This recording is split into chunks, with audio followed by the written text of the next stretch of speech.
Thank you everyone for joining us this morning.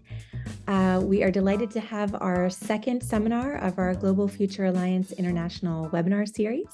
So I am delighted to introduce Dr. Clive Lipchin. Clive serves as the director of the Center for Transboundary Water Management at the Arava Institute for Environmental Studies in Southern Israel, where he oversees research and development projects, workshops, and conferences that focus on transboundary water and environmental problems facing Israel, Jordan, and the Palestinian Authority. His specialty is in water resources management and policy, and he has conducted research for a number of international water agencies, including the World Bank, the EU, UNDP, and USAID, to name a few. And he's been involved most recently with the European Union's Water Initiative project for the Mediterranean region and the USAID Conflict Management and Mitigation Program and the Middle East Regional Cooperation Program. He also serves as an Israeli partner for the Conserve Center of Excellence, which was launched in 2016 by the USDA National Institute of Food and Agriculture. And he is also a team leader on our new Global FEWture Alliance. Thank you so much, Amy. Thank you. And thank you, everyone, for giving of your time this morning. So Amy says, I've been working over the last couple of years on addressing water issues here in the Middle East, most specifically trying to identify and alleviate water and wastewater challenges at a community level. And that has led to, well, that's part of what I'm going to be discussing today. And also, I suppose this talk in some ways also is a bit of an overview of what we hope to achieve also in the Global FEWtures project as well. And Amy, I do want to maybe just apologize to you at least, because some of the slides I think you've seen before, you and maybe a few others on the seminar, but I have added new stuff. So thank you, everyone, and I'll go ahead and share my slides with you, everybody. Okay.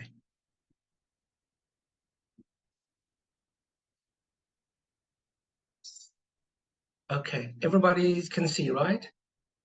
Okay, so a bit of a long title, but this is in essence what I want to discuss with you this morning. Decentralized wastewater management and reuse as a response to the water and sanitation crisis in the developing world. And I'll address this by illustrating some case studies from my work in Palestinian and Bedouin communities. So I like to present this. I think all of us understand this intuitively, but sometimes we tend to take water for granted, especially those of us that are lucky or fortunate enough to live in areas of the world where water is effectively managed. But water is not just water, because water, of course, is the foundation for practically everything. We cannot have a healthy system in our public sphere. We cannot have healthy environments in terms of ecosystem functionings. We can't produce any kinds of goods or services. In other words, our entire economy revolves around water. It provides us with security. One way to understand that is without water, we can't grow food. Without water, we can't effectively manage and generate energy. And of course, there are a host of other services as well. Water is a fundamental resource. And I always say this to my students. Again, we sort of understand it intuitively, but we never really think through it. And I think it's important sometimes to just sort of take that step back and think through these things. For example, we all know how important water is. We all know it's a basic resource. We all know it's essential and it's fundamental. But sometimes we don't think about the fact that there is no other alternative or substitute to water. And when you think about that for a second, and then you think about how important water is for everything, the issues of water scarcity, for example, really become challenging in ways that other types of resource challenges are not. For example, if we're thinking about an energy crisis, we all know that if we run out of a certain type of energy, it doesn't mean to say we will run out of the ability to generate electricity.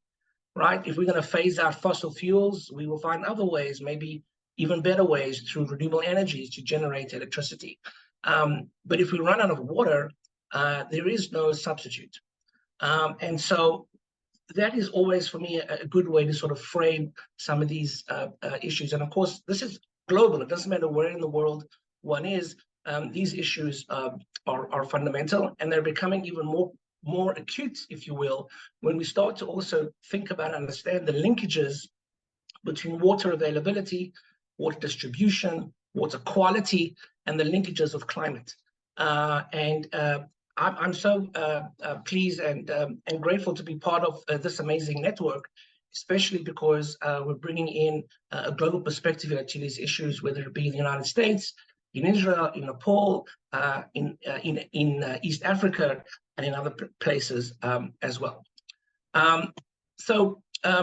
Here are some of the challenges that I'm thinking about, and am offering some kinds of solutions. Of course, there's a whole suite of solutions, but the one that I'm going to be focusing on specifically is this question of how to address the lack of access to infrastructure in developing contexts. So there is a water gap. There is something like 31% gap in irrigation water needed to feed the projected population of the world, reaching in the year 2050. That's a lot of water. Where is that water going to come from? Okay, if you think about food production, most of the world's food is still grown at a community level. Smallholder farmers are still by far the most important producers of food around the world. Most of those farmers are in the developing world, and most of those farmers are still inherently dependent on rainfall. Hardly any of these farms are irrigated, for example. So what happens when a farmer is no longer able to find themselves in a situation of being able to effectively predict when it will rain? When are they going to be able to plant their crops? When are they going to be harvest their crops? Can they estimate what the crop yields will be so that they can not only feed themselves and their families, but they can sell a surplus and so make money? So these kinds of issues, the level of uncertainty in this realm is only growing. And so we have to rethink where we're going to get water with respect to food production. No longer can it just be said, oh yeah, we're just going to be able to draw from a river, we're going to be able to pump from groundwater, we'll just rely on rainfall. All those natural, fresh sources of water are becoming more and more problematic. And so we have to think about what I term, and what is also mentioned in the literature, non-conventional water.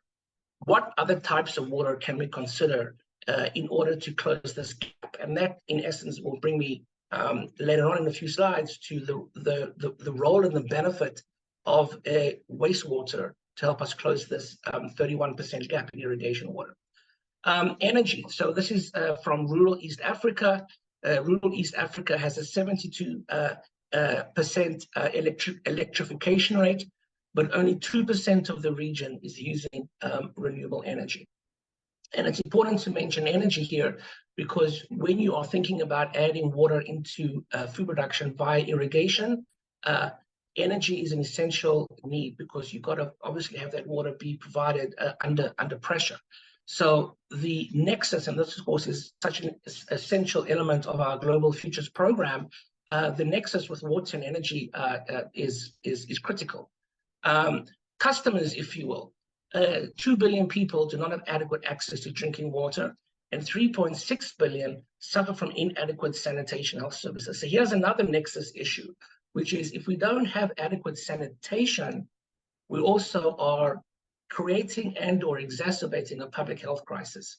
I'm doing some work now in Southern Africa, and only a few months ago, there was a cholera outbreak, which was clearly tracked to the unregulated discharge of sewage into river systems.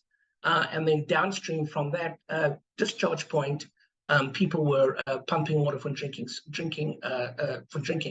And so the cholera issue is one example of what are the public health risks to lack of adequate sanitation. And this point is also very relevant to the UN SDGs. SDG 6 is all about clean water and sanitation by the year 2030.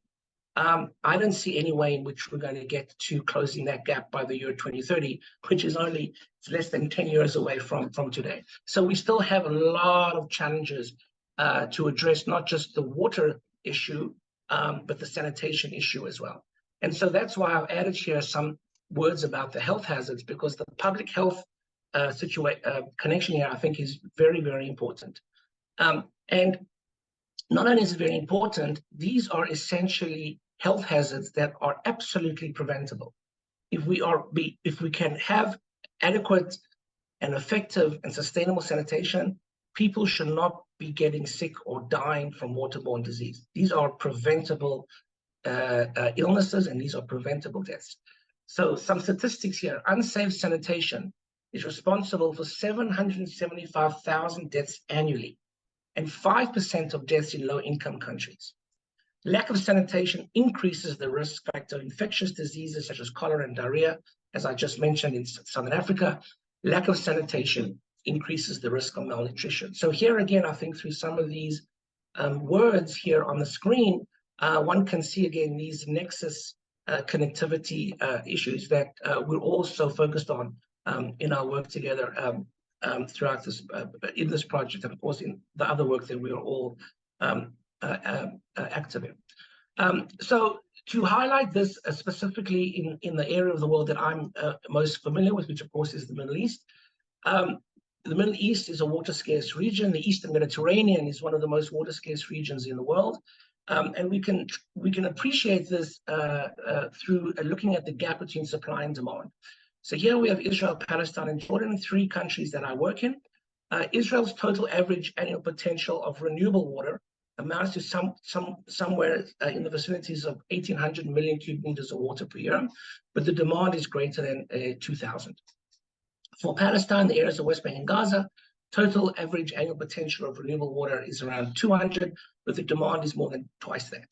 And for Jordan, total average annual potential of renewable water is around 1,000 MCM, but the demand is greater than 1,500.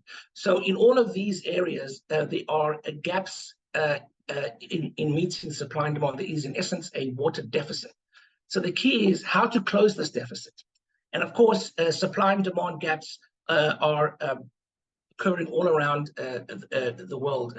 All of us, I think, on this webinar understand and appreciate that. So how do we close the gap? How do we close the gap when most of what is driving water supply is not water for domestic use? It's water for agriculture. It's water for food production. Anywhere upwards of 70% of a country or a region's water budget is agriculture. So when you're looking at these deficits, you cannot ignore or rule out or discount that what's driving this deficit is the need of water for food production. So closing this deficit is about thinking about these nexus issues, in this case, water and food. So to orient those that are somewhat familiar about the region in which I work and where I live,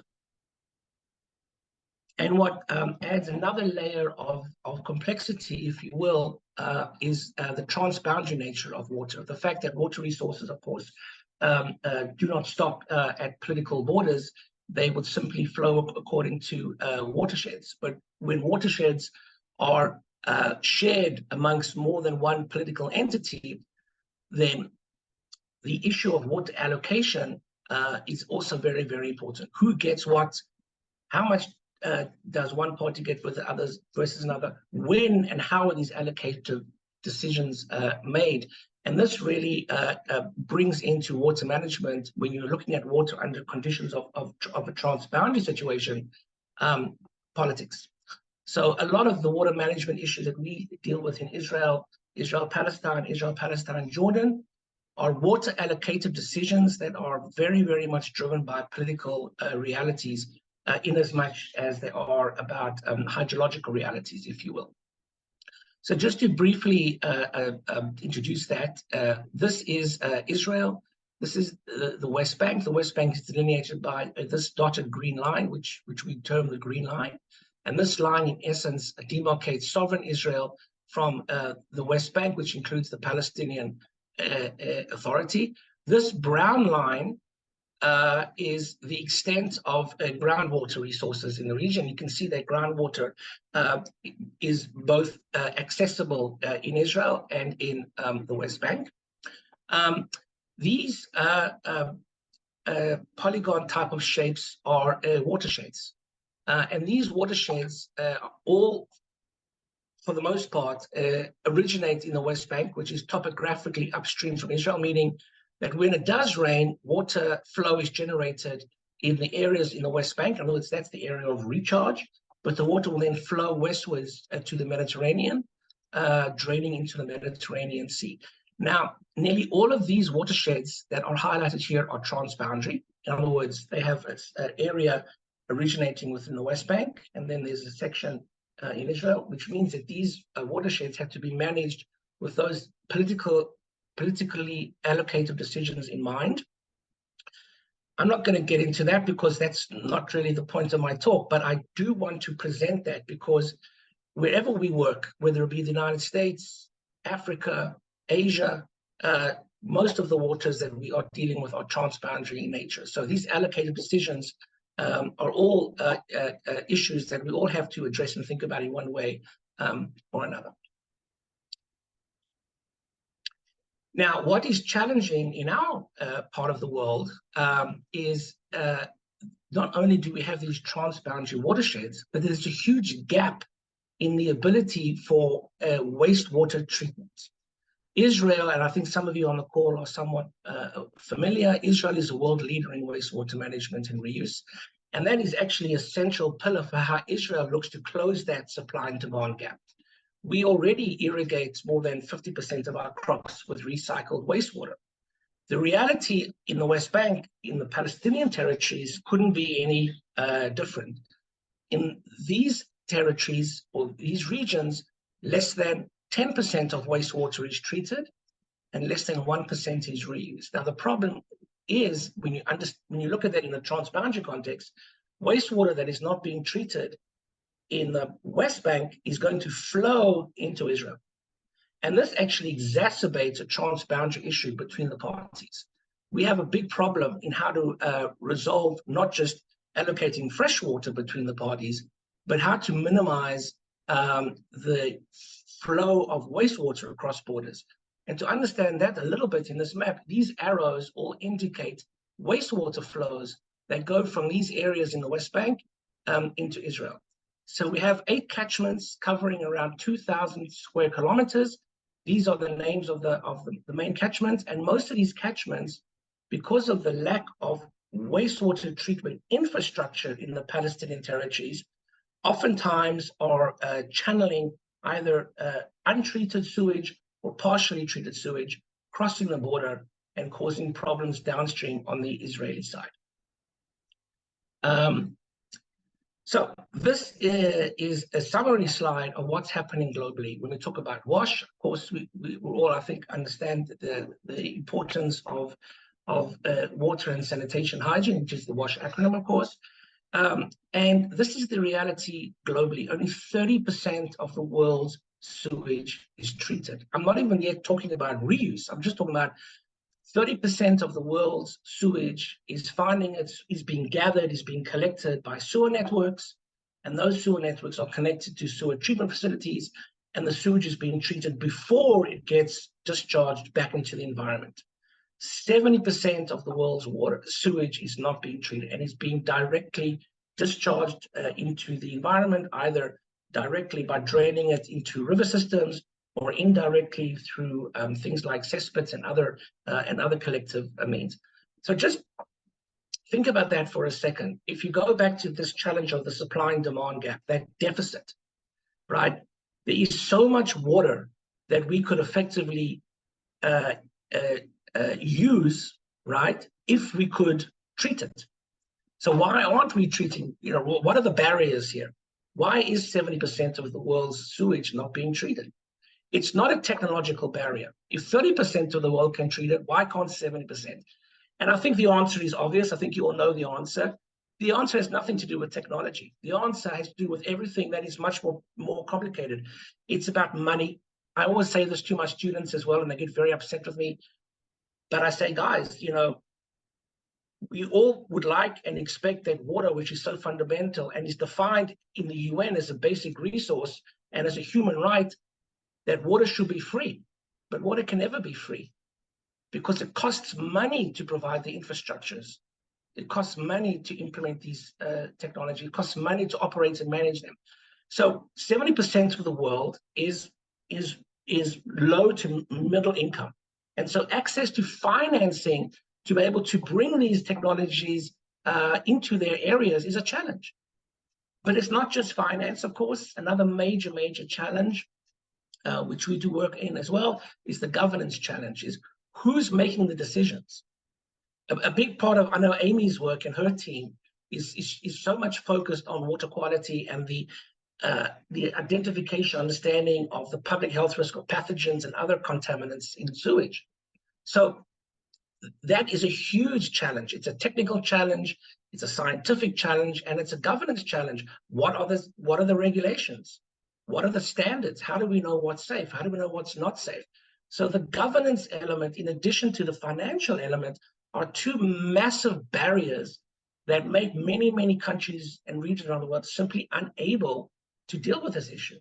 And so if we travel around places in Asia, in Africa, in areas in Latin America, we'd simply see sewage flowing through the streets, flowing into our river systems, draining into our groundwater.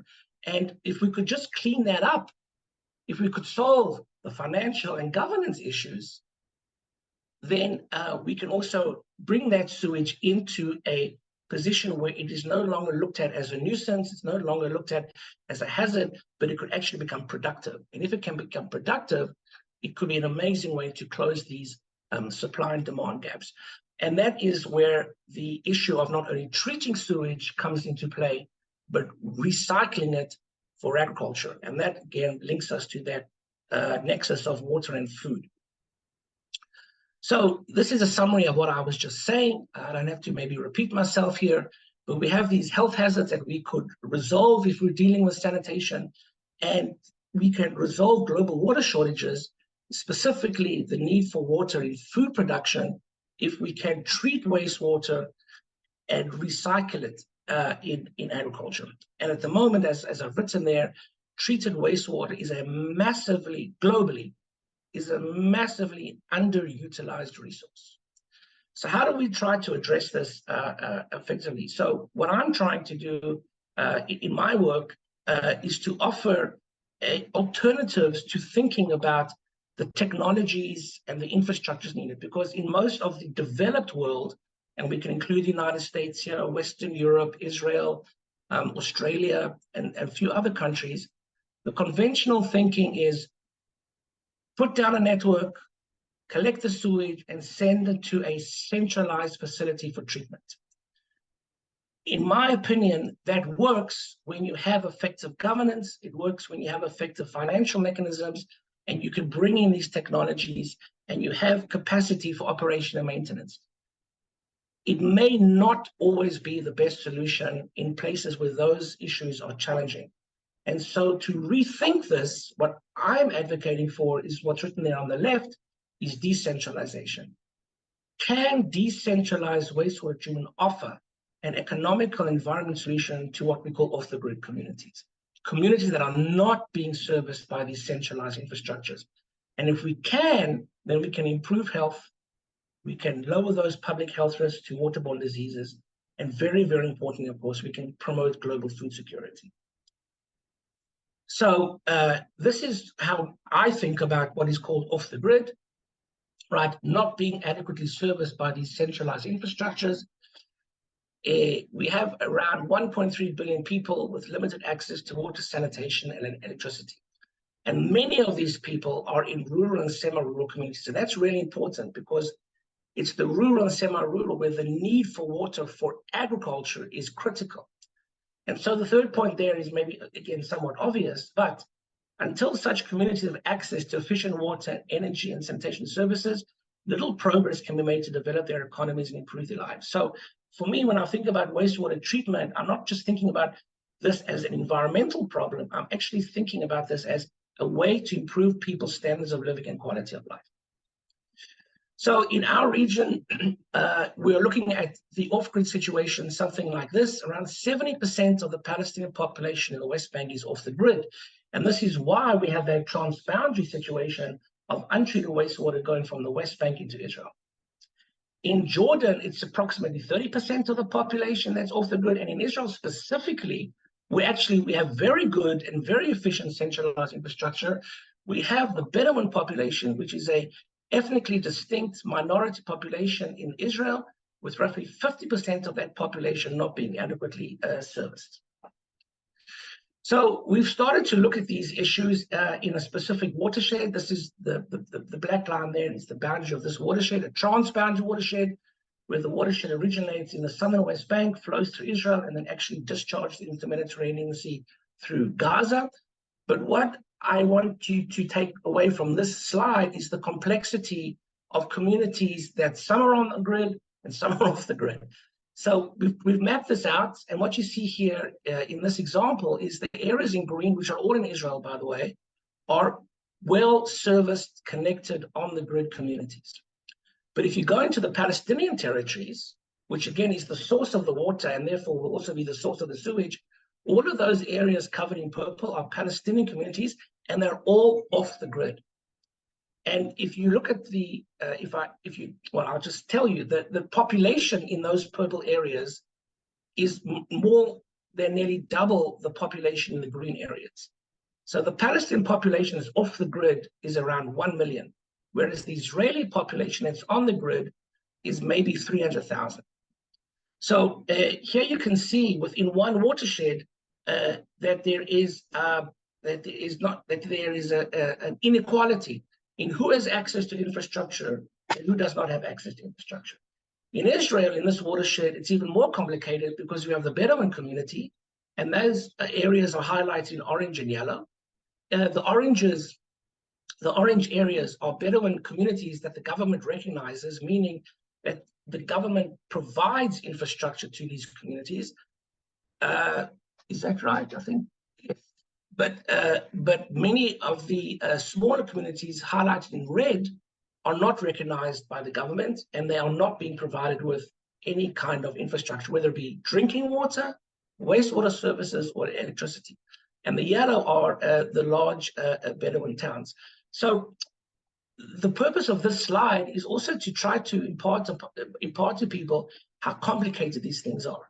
You've got here a whole slew of different levels of service, from very, very efficient to very, very, very inefficient. But the point to understand here is that everybody is in one watershed. So if part of the communities in the watershed are not dealing with their wastewater, it's going to be a problem for people who do have wastewater infrastructure. For example, the city of Beersheba receives flow of water from the West Bank.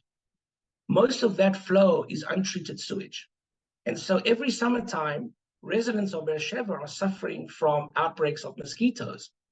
And they can't solve that problem on their own because the source of the wastewater, which is providing the habitat for the mosquitoes, is coming from the city of Hebron. Hebron is a Palestinian city. So part of my work is to use these kinds of visualizations to firstly show the complexity hydrologically, infrastructure, and transparency, and then to say Beersheba, the Israeli city, wants to improve its situation with respect to removing a nuisance of mosquitoes. It can't do that if it doesn't find a way to speak and communicate with their Palestinian neighbors upstream, because we're all part of one watershed. So this is, again, just illustrating some of the complexities. And of course, this is the Israel-Palestine example, but we could probably find similar kinds of complexities in other parts of the world that are also dealing with these kinds of complicated hydrological and transboundary situations. This illustrates my point. This is basically a stream of untreated sewage flowing from the Palestinian side downstream to the Israeli side. You can clearly see the quality of the water, the high sediment load. This is raw sewage flowing in the environment, completely unregulated as well, by the way. Another important point of this picture is the morbidity issue with respect to the sheep that are grazing and feeding off of the water in this picture. We have no epidemiological evidence or idea of what is the potential risk factor to people who are consuming these animals that are being watered in this very, very polluted environment. This could be a great study for a graduate student to really understand what is the pathway between the untreated sewage to people's morbidity if these animals are eating vegetation that is being watered, if you will, from this sewage water, or even drinking directly from this sewage water, because these animals are all being raised to be eaten, and they're all being sold in local markets. And nobody's tracking what the potential health impacts are to the population that is consuming these animals. So this is just one example of what the reality is on the ground when sewage is not being treated. So to summarize that point, there is a direct connection between exposure to sewage due to lack of infrastructure and people's mobility, and we have examples of diarrheal diseases that constitute the leading cause of hospitalization in Bedouin infants because of their continuous exposure to this lack of sanitation.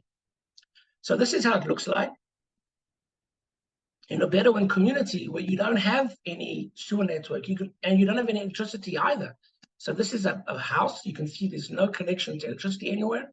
This is a sewage channel draining sewage from this house, this little small structure, which is actually more than one house. It's a little like a small apartment building, draining the sewage into this open channel, and then literally dumping the sewage into a hole in the ground covered with some very, very problematic, piece of corrugated iron. Now, what is happening here is because these are unlined cesspits, we have another long-term problem that nobody yet is effectively monitoring, is that we know hydrologically, but we don't have any long-term data that this sewage that is being discharged into these cesspits is eventually going to infiltrate into the groundwater.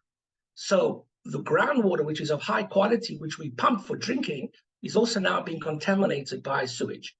And we understand that hydrologically, that the studies have been done, but we don't yet have a full sense of what is the long-term impact of this infiltration of sewage into the groundwater. The other picture that you see on the slide is a Bedouin literally just draining sewage directly out of the home and actually using it for irrigation water. Another problem we see here, illustrate this picture, is there's unfortunately, within the Bedouin specifically, a very large level of unawareness on the risks to sewage. Because they don't have water, they will use any water that they can to irrigate with. And part of my work is also on education, to raise the level of awareness that this is highly polluted water that is very dangerous to your health. And the last thing you should be doing is irrigating anything with it. I've seen camels drinking this water as well. So we also have to work with the communities to educate them to understand that simply discharging this wastewater with no treatment whatsoever is really putting them at risk. So what have we begun doing in the Bedouin community? This is a map here of a Bedouin school district that is servicing on every day upwards of 3,000 students per day. It's in a village called Al-Fur, and Amy and everybody on the call, this is going to be an essential piece of our work for Global FEWtures. And this is where we are setting up our off-grid validation site. And this will be one of the highlights of the students that are coming in January will be visiting this site specifically. So we have 3,000 students coming to this school compound. These red dots are cesspits. So imagine you're coming to school, you come into a school that has no drinking water. You have to get your drinking water from trucks, which also means you're paying a lot of money for that. You have no electricity.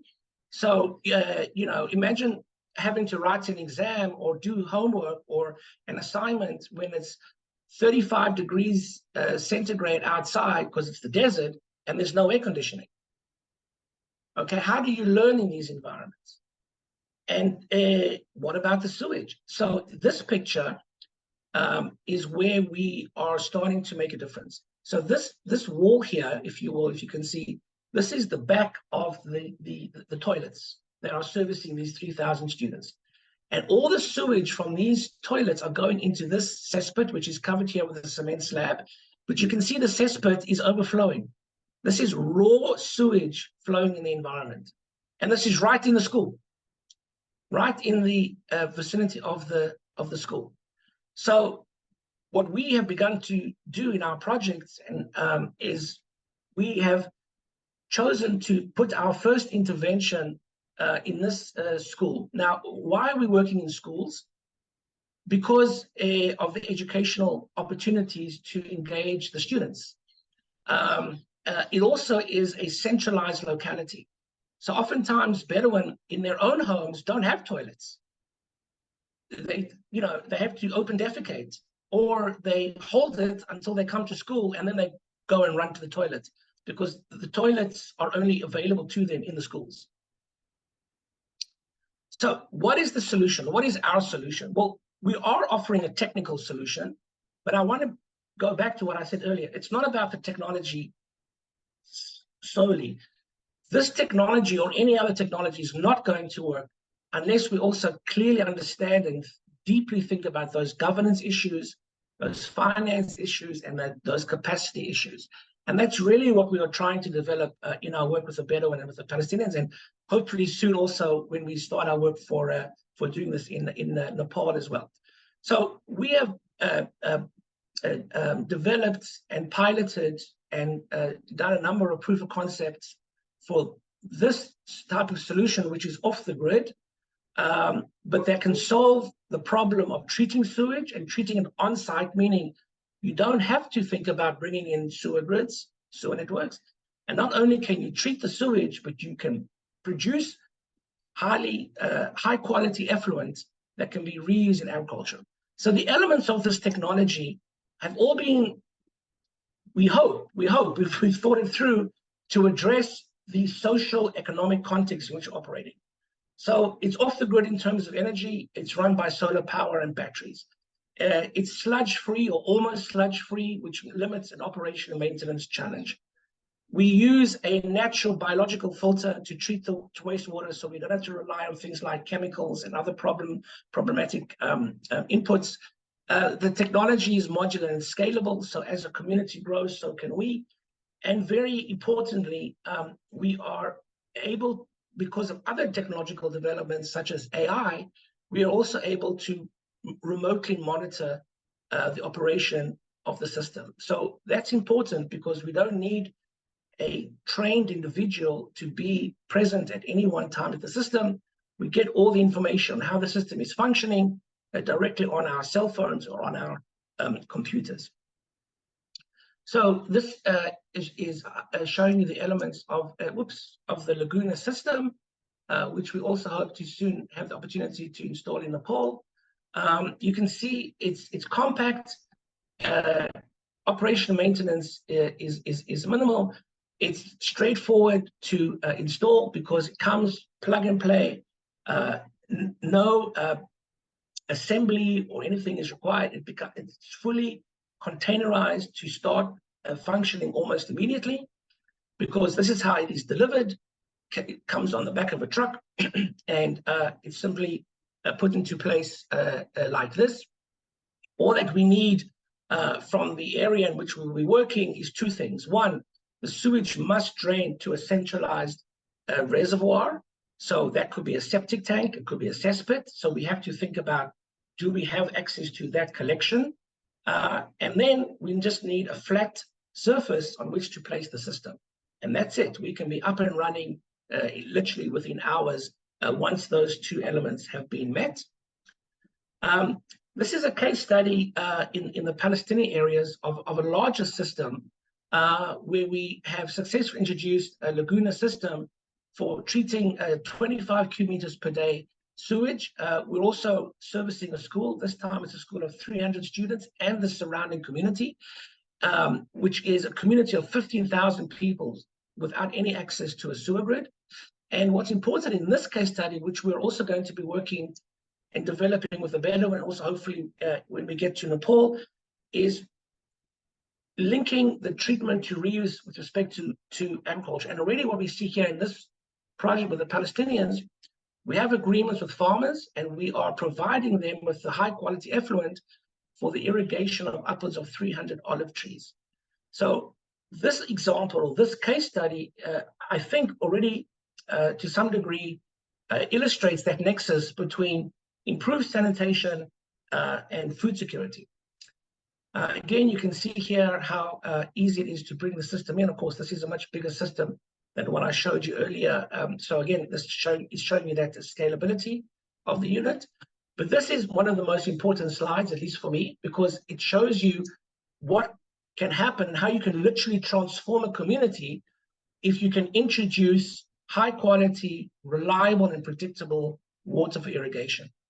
It certainly will contribute to climate change resilience and sustainability. It can allow for improved adaptation to increasing drought conditions, which of course are exacerbated by climate change. It can mitigate that problem of pollution, overextraction of groundwater. And we estimate, as we scale up our projects in the West Bank, that we can support anywhere from 80,000 to 100,000 families that rely on olives as a primary or secondary source of income. Because at the end of the day, what are we introducing into these communities? Reliable source of nutrient-rich water. And so we've done some back-of-the-envelope cost benefit. Olive oil yields are estimated to increase by 50% with irrigation from water treated by Laguna, and that translates into over $5,000 of additional revenue per farm per year. And I think that is a very important point. We must be able to demonstrate an economic benefit. That's essential, because once you can introduce and demonstrate an economic benefit, you are on your way to sustainability. You know, when you speak to local communities, they don't think about wastewater like I think about wastewater. And it's not my job to convince them to think like me. It's important to understand where they're coming from. And oftentimes, what is very important for these farmers is, how do I improve yield so that I can make more money? And so by introducing this type of water and by linking, specifically by doing these economic analyses, that this amount of water, this quality of water equals this amount of money, then you make the connection. And that is really, really important. We've seen this very effectively with the Palestinians that we work with, that when you start to talk about these issues in terms of how much will my economic situation improve, you already start to create these kinds of effective relationships in terms of what I'm trying to do with introducing technology and what the farmers expect to get from that technology. And of course, then all the ancillary benefits. Public health is improved, the groundwater is protected, and so on and so on and so on. But this is the but. The but is water quality. And Amy's been very helpful to me in understanding this, because we were able to get a student to come and do some of this work. One of the biggest challenges to off the grid or decentralization is, how do you guarantee that the water quality is safe? This I know is super important, especially in the United States, in terms of consumer understanding and acceptability of wastewater reuse in growing food. When you go off grid, sampling becomes challenging. And this is also why governments don't want to oftentimes allow for off grid, because they say correctly, how do we know that the water is safe? How do we know that people are not going to get sick?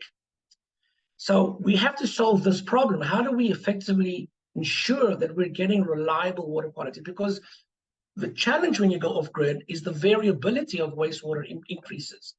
Sometimes you might get lower quality water, sometimes you might get higher quality water. So to get consistent water quality is very challenging.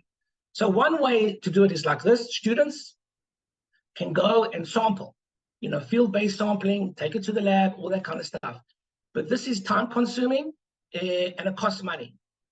This is an okay solution if you're doing research or a pilot. It's not the right long-term sustainable solution. And this is an example of work that was done together with Amy and Hilary Craddock, who did part of her PhD work together with me. And Hilary's work clearly showed, and it's now in the literature. You can see there's the reference there, is that we still have these challenges of contaminants of major concern not being removed from these systems, and these systems are being used for irrigation. So there's still a big challenge here in terms of what are these risk factors. Can we remove? Firstly, can we identify these pathogens? What are the concentrations that we need to be concerned about? And how do we remove them? These are still areas of research that have to be effectively dealt with so that we can really safely and effectively roll out decentralization. If the purpose of decentralization is not just treating the wastewater, but using it for irrigation. If we're just treating the wastewater, maybe just for like environmental discharge, maybe this is less problematic. But if we're saying, no, we want to use this for irrigation, we have to have very effective and reliable water quality monitoring. If we can't solve this problem, we have a problem. Then we still have a problem, right? We have to acknowledge this, and this is one of the areas that I'm most focused on now.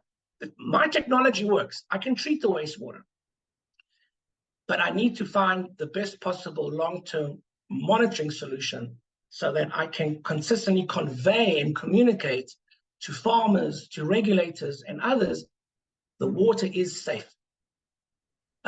So this is summarizing some of what we were speaking about. These are the issues that I think are essential if you want to have long-term sustainability and scalability. You must have the buy-in of the community, and that's should never be taken as a given. Never. You really have to do some very deep, thoughtful stakeholder analysis, communication, discussions. Very important, because again, my understanding, their understanding are not going to be the same. So the community must be looked in, not just as a beneficiary, but as a partner. Very, very important, and not easy to do by any means. You also want to get the government to support you, or at least allow you to understand where you're coming from, whether it be local or national government. That is essential. And in the case of our work in Israel, when we do our work with the Bedouin, the most important ministry that we have to work with is the Ministry of Health, because they're asking all these safety questions, and we have to answer their questions and answer them effectively. You also must build local institutions for long-term operation management. That's the capacity issue. So what I title few utilities, food, energy, water utilities, because when you're introducing these technologies to local communities, they have the ability to manage them, right? So that's another challenge. So the capacity here is operational maintenance, it's monitoring and extension services. Very, very, very important, because when you introduce new types of water to farmers, they don't know how to use this water. They've never used it before. So you can't just say, hey guys, here's this water, good luck to you. You have to provide them with all the tools and skills so that they can understand. For example, if you're irrigating with wastewater, it's not the same as irrigating with fresh water. It's different pipes. It's very different. You have to have that training in place. You must figure out a business model. This is something I've learned along the way. It's got to be economically sustainable in the day. If you can't find a way to generate money, it's not going to work. And that gets us to the last point, which is essential: beyond aid. Beyond aid means, okay, you can go to the donor community, and I work very close to the donor community to get your foot in the door. The donor is there to get you started, but the donor is not going to be your partner 5 years down the road.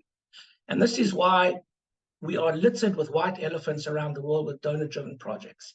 The donor comes in, you got your money, the donor leaves, everything fails. We all know that. And it fails because of the reasons that I've listed here. So you've got to think about beyond aid before you even get the aid.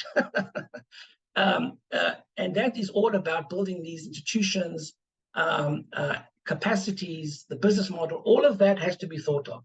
And it's going to be, it's not easy, and every place you work in is going to be completely different. So the way that we do it in Africa, Asia, America, it doesn't matter, it's all going to be different.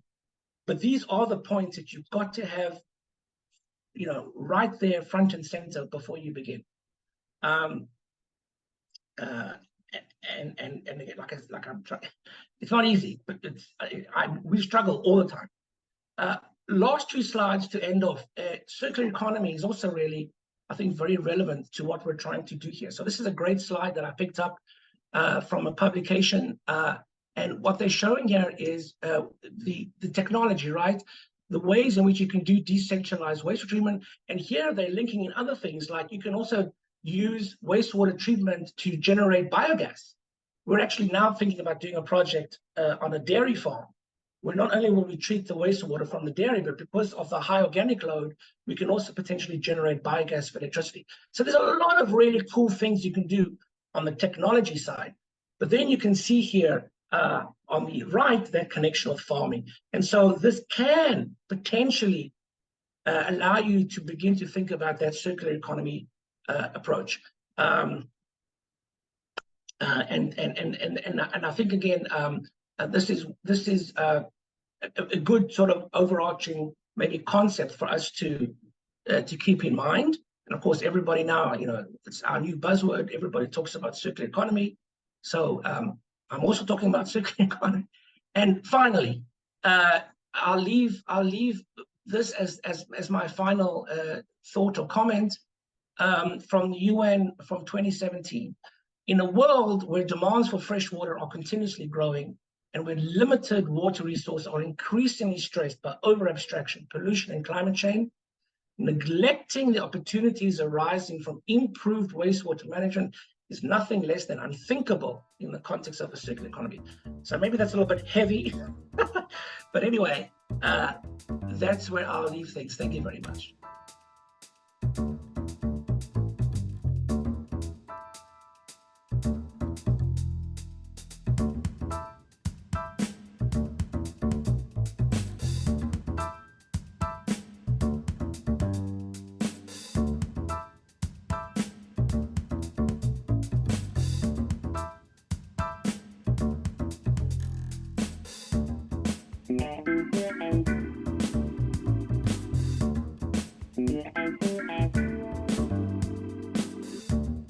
And